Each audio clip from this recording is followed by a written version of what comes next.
నమస్కారం బాబాయ్. నమస్కారం. మీ పేరు? గగ్గు రామకృష్ణ. గగ్గు రామకృష్ణ గారు. మీ యొక్క గ్రామము మండలం చెప్పరా ఒకసారి? రామన్నగూడెం.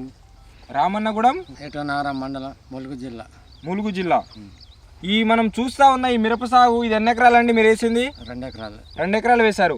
శక్తి 4 ఒక రకము, మరొక రకము, ఇంకొక 2 ఎకరాల్లో 2 రకాలు ఎంచుకున్నారా? 2 రకాలు వేసుకున్నాం. ఇది చూస్తా ఉన్న ఈ విత్తనం పేరేంటిది? శక్తి 4 అనే వెరైటీ. ఈ విత్తనం ఏ విధంగా ఉంది బాబాయ్? బాగున్నది విత్తనం. ఏ రకాల తెగుళ్ళని తట్టుకుంటా ఉంది? అన్ని రకాల తెగుళ్ళు తట్టుకుంటాను, నెల్లికి కూడా తట్టుకుంటాను.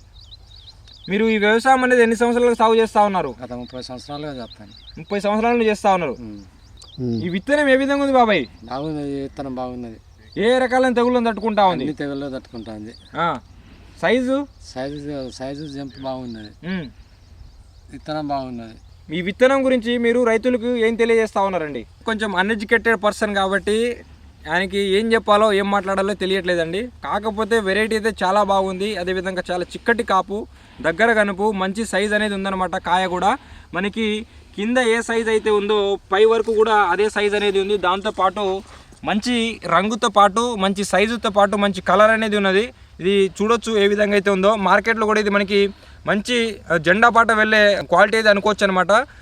ఎంత మంచి కలర్తో పాటు ఇందులో మంచి గింజ శాతం ఉండడం వల్ల మనకి మంచి తూకాలు రావడానికి కూడా చేదైతే చాలా బాగా దోహదపడుతుంది. కాబట్టి అదేవిధంగా మనం చూస్తూ ఉంటే ఇప్పటి వరకు ఇందులో ఎలాంటి బొబ్బెర నల్లి సమస్య అనేది లేకుండా తోట అయితే చాలా నీట్గా, అదేవిధంగా ఎక్కువగా కాపు పడ్డప్పుడు ఎర్ర తెగులు అనేది వస్తూ ఉంటుంది ఈ లావు రకాలకి.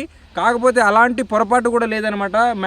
రైతు మేనేజ్మెంట్ అనేది చాలా బాగుంది. అదేవిధంగా మంచి సారవంతమైన నేలలో ఈ బాబాయ్ అయితే ఈ పంటనైతే సాగు చేయడం అయితే జరిగింది. ఇప్పటి వరకు కానీ మనకి ఎలాంటి నల్లి సమస్య కానీ, దోమ సమస్య కానీ, ముడత సమస్య కానీ లేకుండా చాలా నీట్గా అయితే ఉంది. దాదాపు 30 క్వింటాల వరకు దిగుబడి వచ్చే అవకాశాలు అయితే ఈ తోటలో చూస్తూ ఉంటే కనబడతా ఉందండి. సో ఇదే రకమైన ఫీల్డ్ని మరికొన్ని ఫీల్డ్స్ విజిట్ చేసి వెరైటీ ఏ విధంగా అయితే ఉందో మనం పూర్తి స్థాయిలో సమాచారం అనేది తెలుసుకునే ప్రయత్నం అయితే చేద్దాం. అంతగా కొత్తగా చూసే రైతన్నలు మన ఛానల్ తప్పకుండా సబ్స్క్రైబ్ చేసుకోండి. సో ఓకే, నేను ఉంటాను. బాయ్.